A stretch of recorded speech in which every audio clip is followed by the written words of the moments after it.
Welcome to the Bulwark podcast. I'm Charlie Sykes. We're welcoming back Scott MacFarlane, who is now the congressional correspondent for CBS News. So, first of all, Scott, congratulations on the new job. Thank you. I'm honored to be at CBS News, but equally honored to be with you, Charlie. Well, I appreciate you. You have been a very, very, very busy guy because you've been covering the aftermath of the attack on the Capitol, and your Twitter feed has become kind of the must bookmark about the process, the progress of the prosecution of the defendants arrested in connection with the attack. So this is it's got to be kind of consuming just to keep track of it all. Unambiguously, it's the largest criminal investigation in U.S. history. Let's try to wrap your mind around that for a moment. We have 730 defendants so far. And the tricky thing is, even the smallest cases, the low-level cases, the misdemeanors, can have a twist or have a provocative statement by the defendant or a provocative accusation by the feds. So you really have to read every one of them. And there are hundreds more likely to come. Wow, I know that people are hoping that we're going to spend most of the podcast talking about the story about Rudy Giuliani being a contestant on The Masked Singer, but this We're seems a all little bit hoping more. for that, Charlie. We all are. Before we started this, I confessed to you, Scott, that when I first saw that on social media, that I honestly thought it was a parody. I thought it was a spoof. It actually took me an hour to go back and realize, no, really, this actually happened. Rudy Giuliani, who was at the center of all the coup attempts and everything, apparently he had a line, was actually a contestant on The Masked Singer. And this is not a parody. This is actually a true thing. So Remind you of how many years we've gone through now where you wake up in the morning and you try to decipher, was that a real thing that happened overnight? Or is that somebody's joke about what happened overnight? well, that's right, and especially with Rudy, the line between parody and reality is so strange. I actually wrote about it yesterday. I had mixed feelings about it. I wrote something called, the Barr Pence line. That there was a line beyond which not even Bill Barr would go, not even Mike Pence would go, and weirdly enough, there was a line beyond which Rudy Giuliani wouldn't go. That he's the. I mean, this is how weird things are. That when they were proposing using the military to seize all the voting machines, it's Rudy Giuliani who is the voice of reason. He's the grown up in the room saying, "Don't do it." It's like, wow, how do you? And now he's a contestant on The Masked Singer. But I this is the challenge. I mean, we have to navigate covering this unprecedented prosecution, the politics of the moment where the January 6th remains a political wedge issue, and we got to work backward and figure out all the things that happened between November 3rd, Yeah. 2020 and January 20, 2021. There's a lot there. And there's only almost not enough of us to dig.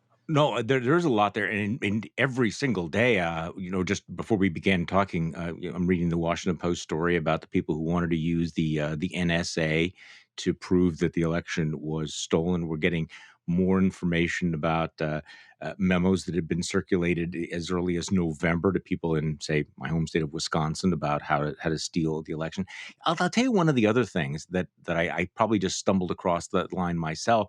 It's the calibrating, reacting to this like what a bunch of clowns versus no, this was really serious. You know what I mean? That at a certain point you can get fixated on the Four Seasons, landscaping company things and the crazy nutty things of Sidney Powell, but this thing was very real. And it continues to be very, very real. I mean, it's there's a huge cohort out there of people who I don't think have grasped how grave this was. See, this is the challenge this January 6th committee has. It has this fire hose that's been turned on. Yeah. Hundreds of interviews, an untold pile of paper, and inside, possibly, things about the NSA, about the Department of Defense, about the collection of voting machines, about all of the things we've been reading about and reporting about over the past few months. And they've got to synthesize all this.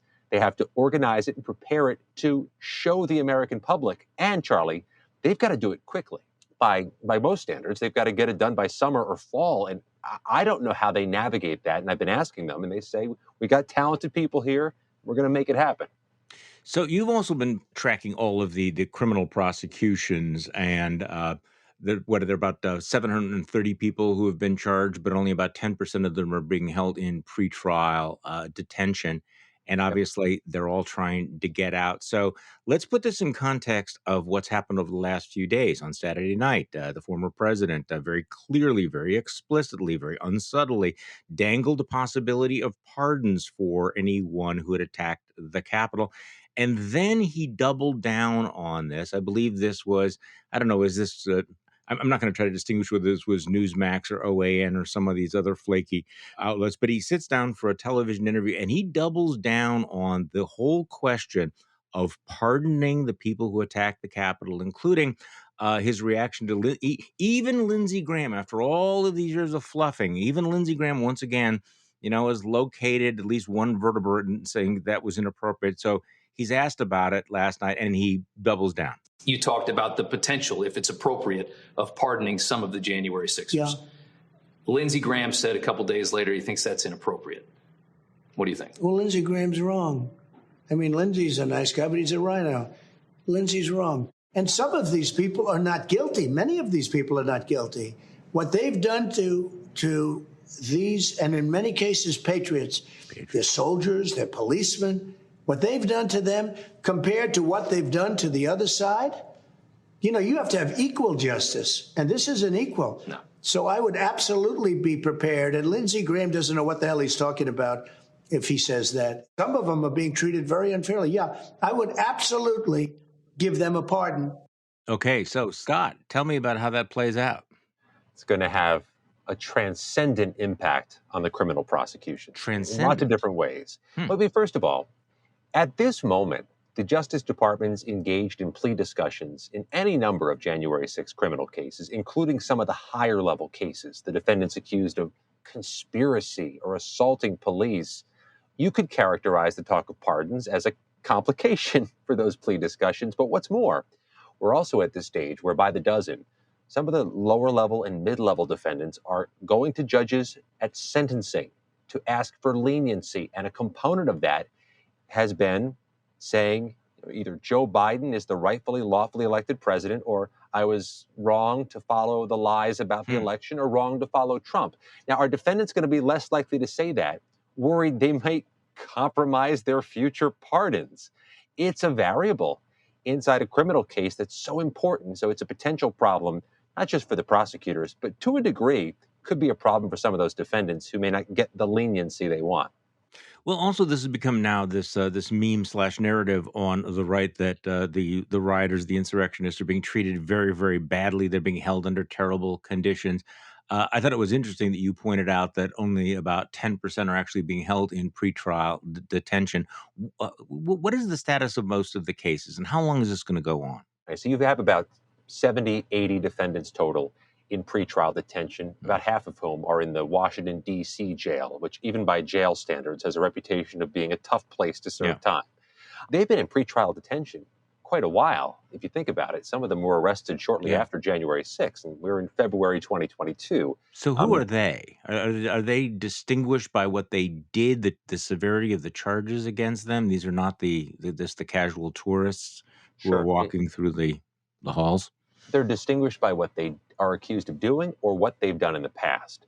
You have some number of the pretrial detained defendants who have criminal histories. And they may have been, had one or two strikes against them already, and they're accused of swinging the bat a third time.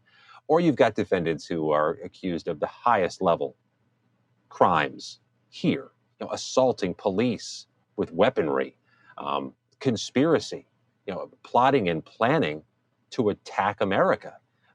They were so high level that the judge deemed they were a danger to release or they were a risk to flee. In fact, when we see Stuart Rhodes, the founder of the Oath Keepers, he's been trying to get himself transferred back home to Texas. The judge yesterday ordered, no, you're going to go to Washington, D.C. to serve time in pretrial detention. And the argument the prosecutors made there is that he's a danger.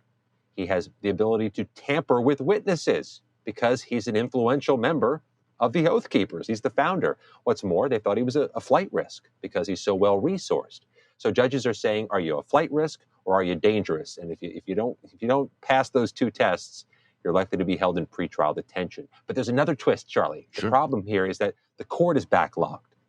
The court is under restrictions because of COVID. The court's been under restrictions from COVID for 2 years now. So there are cases from 2020 they still got to get to.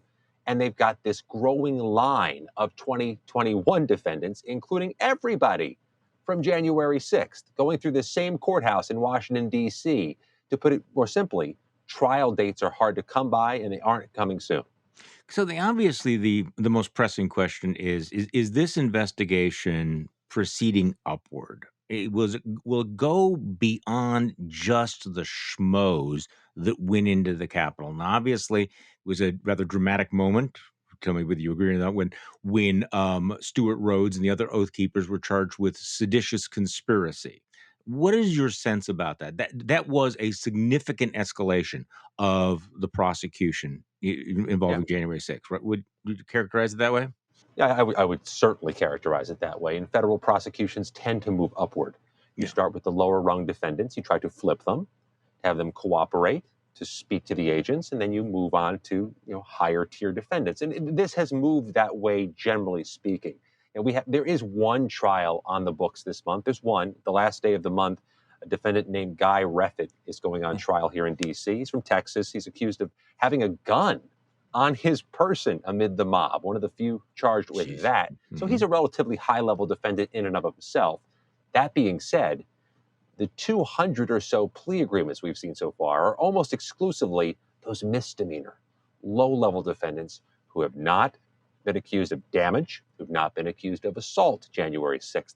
What's still to come are these accused conspirators, seditious conspirators and other conspirators who were accused of coming here on January 6th, the plot and a plan.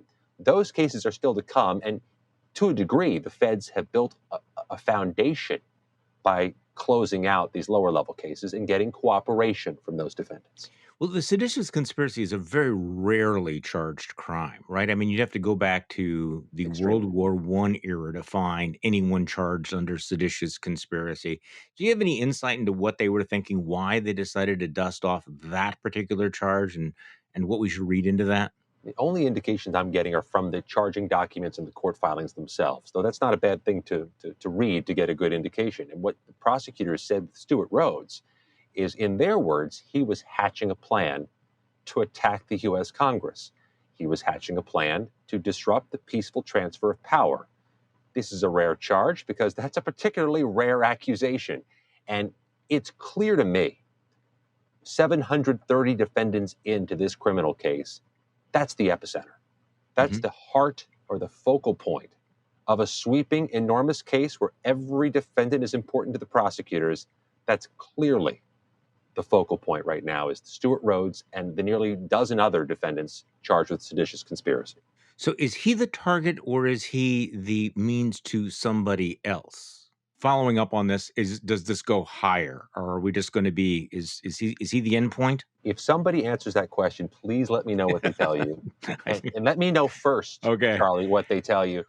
That's critical. That's a critical mass issue. I would say that's one of the most important rhetorical questions that exists right now. I was struck early in this process when the first dozen or so Oath Keepers were charged with conspiracy, not seditious conspiracy, conspiracy, still a remarkably high-level charge. And the feds flipped a series of them, multiple accused Oath Keepers. And I was wondering, well, who are you flipping the highest level defendant to get? And I never really got a satisfactory answer to that. But then comes Stuart Rhodes. Then Stuart Rhodes is charged. And though they haven't been explicit that there was cooperation from other accused Oath Keepers in making that case, they didn't preclude that possibility either. So if Stuart Rhodes' case moves in a certain direction that indicates cooperation, if that were to happen, that would be a good time to raise the question again. You use the term witness tampering to explain why Stuart Rhodes is being kept in pretrial detention, and I think the part of this whole story that makes your head explode somewhat, or at least makes my head explode a little bit, is that obviously you don't want Stuart Rhodes to be able to engage in witness tampering, and yet in broad daylight, in real time, on videotape, there is the former president. How else do you interpret his dangling of pardons other than an attempt to tamper with witnesses? And he's done this before, and he's done it successfully. I mean, I think you can argue, certainly the Mueller report argued, that he engaged in obstruction of justice, and that obstruction of justice actually worked for him, and he thinks that this will work for him again. It's it complicates things for lots of different parties in this, and it complicates things from Trump supporters as well. As I mentioned earlier, you do have Trump supporters, people who were charged from January 6th, who want the mercy of the court from January 6th, who, if they believe pardons are coming, may be Yeah. less effective at getting the leniency they want when they face the judge. But put that aside for a moment. Yeah. You talk about pardons. Does that complicate what the House January 6th committee is doing? Or does that simplify what the House January 6th committee is doing? And I've been directing that Hmm. question to every member of the committee I find. Interesting. When Trump talks pardons, when Trump issues a written statement Sunday night that uses the phrase overturn the election in Mike Pence, does that give up the game? Or does that add yet another variable to what the committee's doing? And the committee has been noncommittal in answering that question. I just think it opens that fire hose we described earlier wider. More for them to digest, synthesize, and prepare to show the American public. So you actually talked with Congressman Jamie Raskin earlier this week, and in your conversation, he said that Trump said the criminal part out loud with the statement that Yeah. Pence could have overturned the election. So he seemed to be thinking that this helps us. That this gives us more ammunition. He's been particularly bullish on some of the things that he says the committee has found. Um, I just, I'm skeptical about the timetable for the committee to release what it's found Yeah, for the reasons I mentioned, because there's just so much. We've heard a timetable a few weeks ago of February primetime I hearings with remember this that. committee for America to see. Then it slid to March when the chairman spoke with my colleagues at Face the Nation. And then Congressman Raskin talked about April. And it's a very finite period of time for the schedule to have changed so much. This is just a matter of weeks. We've moved from February to April. I'm not sure where it moves next. Yeah, that's the public hearings in April. It strikes me as about the latest they could possibly do. So when you were talking with Jamie Raskin, you talked about the status of Ivanka, who's Yeah. expected to be called to be interviewed this week by the committee. He obviously wasn't. He was closed mouthed about the details or dates or times. So what did he tell you about this and how Trump's executive privilege claims are playing out? He believes that if the court's not going to give Donald Trump executive privilege, who else has got a meritorious argument for executive privilege on this issue? About Ivanka Trump, the voluntary dates suggested by the committee for her to appear and speak were today or tomorrow. Hmm. And we've seen no indication there's movement on that front, but we can't preclude it either. Um, Congressman Raskin, I think, when he talks about the possibility of Ivanka Trump coming, is speaking more aspirationally, saying he I see. expects everyone called to come. That has not borne it out to be true just yet, Steve Bannon and Mark Meadows, but perhaps he senses a moment of new leverage or new recognition of the importance of what the committee is doing, or perhaps he is just speaking aspirationally and hoping that everybody called will Mhm. eventually come. So what we do know happened, though, was the committee interviewed Mike Pence's top aides, Mark Short, who was his chief of staff, and Greg Jacobs. But tell me, I mean, that seems like a significant line of inquiry to talk about is what is Pence world doing? I mean, Mark Short, I think, has made it very, very clear that he's like done with the Trump insurrection and the big lies. We don't know whether Pence himself is going to testify. He's obviously got a lot of reasons not to want to do it. But is your sense that, with the exception of Pence himself, that Pence world is cooperating with this committee? We've been asking if this is a sequencing, Yeah. a movement toward Mike Pence. And again, we're not getting the firmest of answers, but you can see the drumbeat. You can see the train moving down the tracks as they get closer and closer to inner circles. But what I found most noteworthy on this is that in its letter to Ivanka Trump, the House January 6th committee specifically said it wants to know what she heard on her end of the phone call in the Oval Office the morning of Yeah. January 6th between Trump and Pence. They want to know, perhaps in granular detail, what was said to Mike Pence in the 11th hour. And there's obviously somebody else who can answer that question besides Ivanka Trump, the recipient of the phone call. Yeah, obviously, though, they're not going to probably file, any criminal contempt charges, even if they subpoenaed her and she refused to do it. By the way, what is the status? And this is a little bit of a digression. What is the status of some of the the criminal referrals. They moved quickly. The Department of Justice moved quickly with Steve Bannon. There's a couple of others hanging out there. At least one, right? I'm Didn't they glad not? you asked. Yeah. What's Steve happening there? Bannon is the one who has been The charged. only one. That's right. Right, yeah. The only one who's been charged after a referral for contempt of Congress, specifically now charged with contempt of Congress. His trial is set for July, late July into August. Yeah. Now, that is late in the game for the House January 6th committee, but really, they're beyond the point where they're going to get information from Steve Bannon for their usage. This is a prosecution for what the feds say was a crime.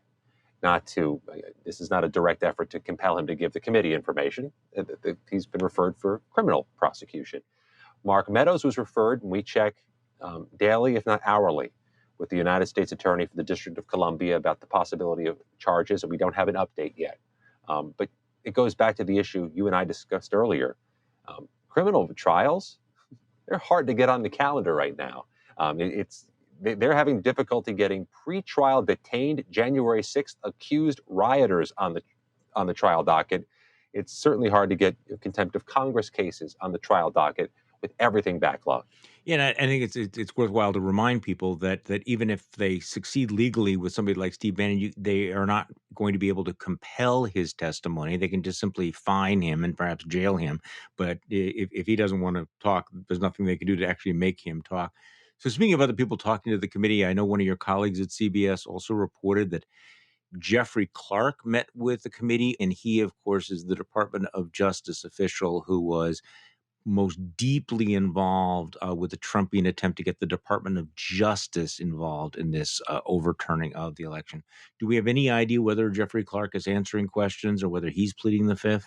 We don't. We do know from my colleagues that Jeffrey Clark, after some previous postponements and delays, it finally had some connection to the committee this week.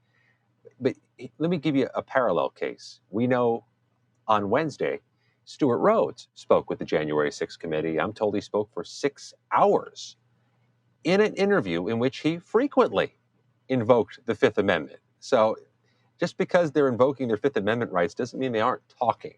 I asked his defense counsel, what is Stuart Rhodes talking about if he's invoking the Fifth? And first of all, his defense lawyer said he wouldn't talk about things that happened after the fall of 2020, which is kind of everything the January 6th committee is looking at. But that doesn't mean there aren't things they couldn't glean from him. According to his defense lawyer, Stuart Rhodes talked about the founding and the philosophy of the Oath Keepers, the composition or how he founded this organization. You can see threads there that might be very relevant for the January 6th committee. He talked about his upbringing, his military career, his law school work. But he spoke for 6 hours, and the House January 6th committee saw fit to keep him there as he was talking. So when you hear that some of these people are invoking their Fifth Amendment rights, it doesn't mean this is a binary situation where they say everything or they say nothing. There are areas in between. So let's take a slightly different tack on all of this. There have been reports and confirmation from the Department of Justice that they're looking into those faked/forged electoral vote certificates. What can you tell me about that? Well, they've issued subpoenas for about a dozen people in some of these states: Arizona, Wisconsin, Michigan, Georgia. And these, in some cases, are current Republican Party officials, Yes, or recent or former Republican Party officials. And we sent out our request for comment and haven't gotten responses from those who've been subpoenaed. Not a terrible surprise there. But this is another frontier for a select committee which has, if nothing else, done a remarkable job of communicating its drumbeat of work. It always feels like there's momentum or forward movement with this committee. They're always peeling another layer off. Even before the prior layer has been satisfied, they're moving to the next layer. And I'll say that this is not the type of thing you see from congressional committees very often. A unified, meticulous, seemingly choreographed march. Congressional committee hearings, they could be a hot mess. I mean, you got two different parties warring, they're hometowning questions, they're going off on tangents. This committee is different. It's obviously composed different. It has a different philosophy, but it moves what appears to be strategic steps and a unified message. That's distinctive, and perhaps the members would tell you it fits the moment. Yeah, you get the feeling that they are connecting all of these dots. I think what were the most recent subpoenas they put out was to some of the folks in Arizona, Kelly Ward, some of the Kelly other Ward. conspiracy theorists. So a lot of these names are very, very familiar. Okay, so may seem slightly to one side of all of this, but I know that you commented on Twitter about the civil suit filed by retired Lieutenant Colonel Alexander Vindman against Don Jr., Rudy Yep. Giuliani, and others, alleging coordinated attacks that made it impossible for him to perform in any national security or foreign affairs role because he testified against the president. And he's suing them, basically saying this was all unlawful intimidation and retaliation. So I'm a big Alexander Vindman fan, but I'm not a lawyer. I can't evaluate how serious this lawsuit is, but there are laws on the books that say that if in fact you retaliate against government officials for performing their legal duties, that's problematic. So what is your take on the Vindman lawsuit? In this moment, doesn't that seem like forever ago, the first impeachment It trial? does, It seems like it very was much much so. farther in the past than it was. I But know. that said, Vindman is still what stands out in my mind's eye from the hearings. They're in full dress uniform talking about the phone call. Yeah. And he's still the most prominent in my mind from what feels like ancient history, but was not ancient history. So this is a civil lawsuit against, as you say, Don Jr., against Rudy Giuliani, a couple other Trump aides. The lawsuit doesn't name Donald Trump, but it sure does make a series of accusations specifically about Donald Trump being part of this effort. And I got to tell you, though, Charlie, you can just add this to the stack of civil cases we now have to follow in the D.C. federal courthouse relevant to the Trump administration in January 6th. Benny Thompson filed a civil suit against Donald Trump after January 6th. Eric Swalwell did. Hmm. Injured Capitol police officers filed a civil suit. And then you've got the lawsuits going against the committee from figures who they've subpoenaed, or there's a lot to track here. So I can't tell you the significance of the Vindman suit. I can tell you that in 73 pages, it's a pretty fiery civil complaint. Didn't read like the other things I usually read at a courthouse. No, it was very fiery, and it does add to sort of the critical mass. I mean, do you have Scott, do you have like this big wall at home with all the like strings and everything and the pictures to keep everything straight? Because Oh, you've like got in The Wire, yeah. like the chalkboard thing. Well, I was I actually should get thinking that. of Homeland, Right, where she had the right. the wall. But I mean, you have the ongoing Attorney General investigation in New York. You have the D.C. Attorney General who is pursuing things. The Manhattan DA is looking at things allegedly. Fulton County DA. You have the January 6th. I mean, there's a lot going on here, and I wonder. I think it's very unpredictable how this is going to turn out, including just the process of discovery. I mean, so some of these lawsuits may not actually nail Donald Trump or his inner circle, but they are coming up with a lot of documentation. And discovery can be a very, very difficult situation for somebody who is, let's say, in a legally problematic situation and has a hard time with the truth. We're in the 14th month now of this U.S. Justice Department investigation of January 6th, and we think we've read most, if not all, of the tens of thousands of pages of court filings. We haven't even seen a cryptic, Really? subtle reference to an elected official in criminal activity on January 6th in the charging documents, in the court filings from the U.S. Justice Department. So what does Doesn't that mean tell they you? don't have those Yeah. cards. They wouldn't show them right now necessarily if they had them. I just want to make sure it's clear because people ask me this a lot. What have you seen, that ties, an elected official to criminal activity January 6th from the feds? And nothing from the Justice Department Nothing. 14 months in, but to a degree, they're just getting started. So we don't know what we don't know coming down the road. Now, the House January 6th committee, that's a more fascinating scope they have. It's not just the criminal activity on site at the Capitol January 6th, it's kind of everything. And they've got to sponge up everything and they've got to decipher everything. And so, to a degree, my attention is much more divided than I thought it would be between the criminal activity and what the House committee is doing, because the House committee has a seemingly infinite bandwidth for where it's looking, whereas the Justice Department still seems, at least publicly facing, narrowly focused on these 730 and counting criminal defendants. So on Saturday night, in addition to dangling the pardons, Trump did something else. He raised the possibility of massive protests, possible unrest, if the racist prosecutors go after him in some unfair way.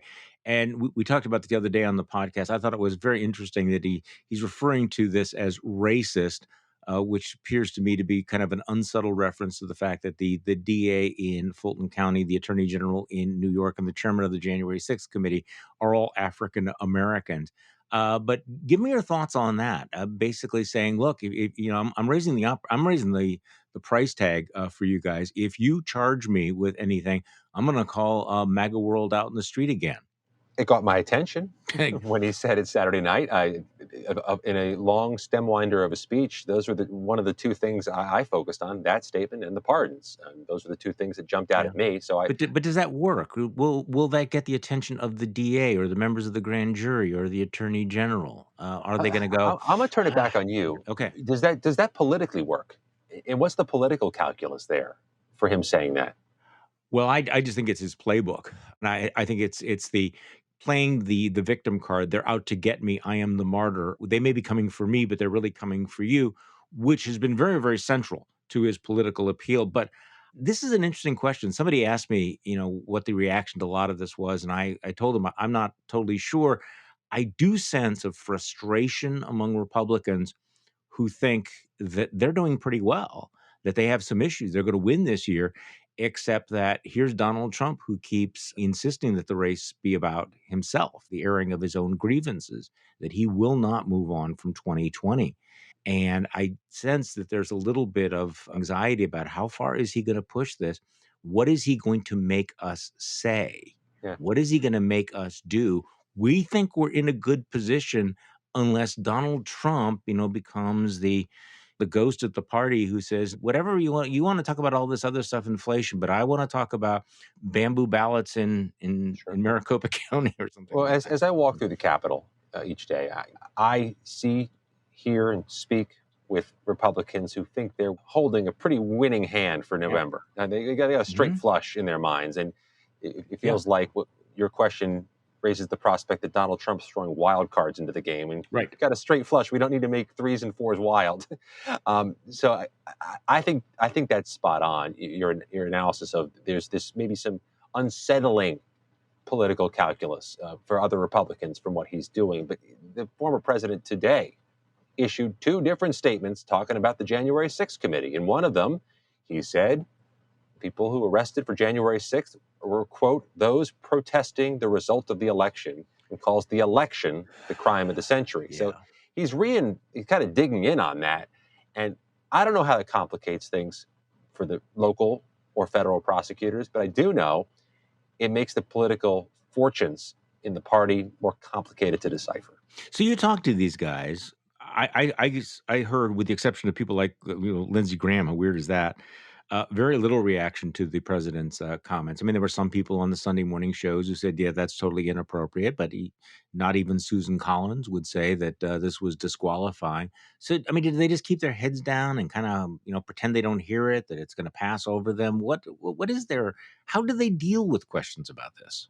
Well, I think you described it well, and we're going to keep asking those questions through the week because, in my mind, that statement Saturday night was important enough to follow on because it so speaks to this moment, but it also really can impact the fabric of these criminal cases in ways we just described. So we'll keep asking the question, but I'll go back to it.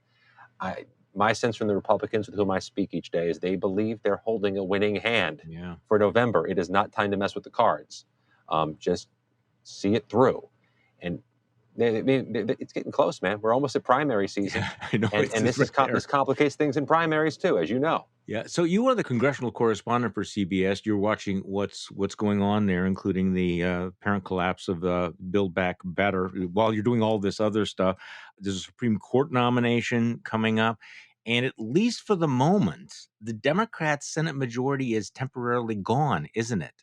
I mean, you have a Democratic senator who suffered a stroke this week. They don't have a working or functional majority at this moment, and it's clear they won't have it for weeks. Senator Lujan recovers. But it actually raises a different, if you look at it through a different prism, a different question is raised. You're going to have a Supreme Court nominee coming through this building, conceivably, here at the Capitol in a few weeks to meet with senators. Do you still do that? I mean, do you still have these meetings in person? This place is teeming with COVID. And you got a whole bunch of people here who still don't wear masks. You have a whole bunch of people here who are militant about wearing masks. So there's this dividing line that's going to form on this nomination over any number of things politically. But it's going to start with how to even function these meetings. Because I spoke with Senator Dick Durbin, chairman of the Senate Judiciary, who said we haven't decided whether to do in-person meetings or have any of this virtual. But he says there'd be some value to virtual, but we're all used to it and maybe could speed things up. Then I spoke to Ted Cruz, who said it would be ridiculous not to have in-person meetings and that he would deem any effort to have virtual meetings with a Supreme Court nominee as hiding the nominee. So we're going to have a political fight over just the meetings. Just over that. Where is this headed? I'd figured that the Ted would just want to do a Zoom call from Cancun. But again, you're closer to this. The 50-50 split means that the Democratic majority is so fragile. It is so tenuous. There was some discussion early on, like, why would they want to rush this through the nomination? Well, it's because at any given moment, they could lose their nomination. And then you have one of the younger members of the Senate, Ben Ray Lujan from New Mexico, who's a young guy, suffers a stroke. You made this point that they don't have a functioning majority. So, unlike in the House, the senators are not allowed to vote by proxy. So there are only 49 members of the Democratic caucus, which means the Democrats right now won't be able to do anything of significance without help from Republicans. And that includes legislation, but also confirming a new Supreme Court justice. And I don't know whether you want to weigh in on this, but this is, again, a reminder why it was perhaps not a great idea to spend so much emotional energy demonizing Joe Manchin and Kirsten Sinema, because without each and every one of them, there's no majority. They don't run anything. Kind of underscores why it's significant that nobody catch COVID over the next few weeks and months either, although so far at the Capitol, none of the breakthrough cases has been particularly serious, and we all hope that continues. The importance, the availability of every single member of the Senate is critical. Every single member. And that cuts both ways. But also, it kind of leads us into a discussion about the proxy voting system. Yeah. Because Republicans want that gone. They have told me in so many words that if they take over, they will make sure proxy voting is a thing of the past. They believe members of Congress should be here in person. And these narrowed margins, proxy votes are pretty critical on House side matters. If you aren't able to vote by proxy and you can't show up in Washington, D.C. because of quarantines or exposure, do you then stall out the House too? There's no proxy voting system in the Senate, but the availability of everybody is critical mass, and that makes this a sensitive moment. So this was right when I was reading to you from the Atlantic that in the Senate there is no proxy vote. You have to show up physically in the Senate. If you have a member of the Senate who is indisposed or in the hospital and cannot come to the Senate, that person does not get to vote.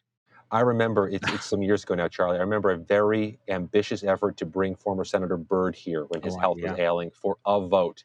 And the photo op was it still sticks out in my mind of he was in a bad spot. They brought him here, he got himself here, and he probably insisted on coming here to be a pivotal vote on a pivotal matter. There is no remote voting system in the Senate, and that's real relevant right now, isn't it? With this particular business before the Senate. It's also relevant when you think about the gerontocracy running Washington, D.C., the fact that all of these things rest on really old people. I'm sorry, I'm not trying to be morbid here or unfair, but I think we learned some of the consequences with Ruth Bader Ginsburg. When the fate of the country rests on people of questionable health who are in their 80s, there are a lot of unknowns. I mean, Dianne Feinstein, Patrick Leahy, just run through the list of folks out there. Chuck Grassley. This is all a very fragile thing. And sometimes, I think some of the political punditry, the punditocracy and the people on the outside, the special interest, kind of forget that. It's also, it's not inconsequential what the succession plans are in certain states. Yeah. People are lying if they say they don't talk about that around here. That are you from a state where a governor of the opposite party would name your successor? Right. That was the first thing I looked at. Lujan, there's a Democratic governor, but in Vermont, there's a Republican governor, right? Yes. In Vermont, it would be the governor is the opposite party of the sitting president and of both senators. So that's a dynamic people are cognizant of. And it's just going to be really relevant for the rest of this Congress, and not just on matters at the Supreme Court, but on other matters where even that 60th vote can be critical. Okay, so I don't know whether you've weighed in on this or whether you have an opinion about it, because we have something in the Bulwark by Tim Miller about this CNN report about the Chuck Schumer and the Build Back Better deal, that he actually signed this secret deal with Joe Manchin, and Joe Manchin committed to a certain amount of money, and we now find out that Schumer kept it secret from both Nancy Pelosi and from Biden, despite all of the months of work and drama on all of this. And there are a lot of folks who are thinking this is just an incredible act of political malpractice. Do you give any insight? Why would Chuck Schumer have this piece of paper, this deal with Joe Manchin, and not tell Biden or Pelosi about it? I get maybe Pelosi, but Biden? So I don't have reporting on that, but Yeah. here's what I can tell you has fascinated me since beginning as congressional correspondent at CBS News. There is always a stakeout outside Joe Manchin's office. And I mean, Really? there's an organized, Uh-huh. focused stakeout, and he engages every time. It's somebody who watched the Capitol from a bit more of a distance over the last year before coming here. I didn't see that at a retail level every day like I do now. Really is fascinating. Not only the You didn't impact say he Senator engages. Manchin has. He answers questions. He talks to people. He tells Yeah. people what he's Yes. actually thinking. So it's not a That's mystery, such a right? Okay. distinctive platform, Charlie. Yeah. I mean, he has the nation's cameras outside his office at a moment's notice. That's to a degree that's presidential. I mean, you have the ability to Interesting. speak to America whenever you feel like it. And I'm exaggerating a bit, but he has quite a platform, and so I now understand why there's such a focus here. Because not only is he a pivotal voter, but he's one who's willing to use his platform and talk. Wow. Scott MacFarlane, congressional correspondent for CBS News. Again, congratulations on your new job, and thanks for coming back on the podcast. Let's do it again, Charlie. We will. And thank you all for listening to today's Bulwark podcast. I'm Charlie Sykes. We'll be back tomorrow, and we'll do this all over again.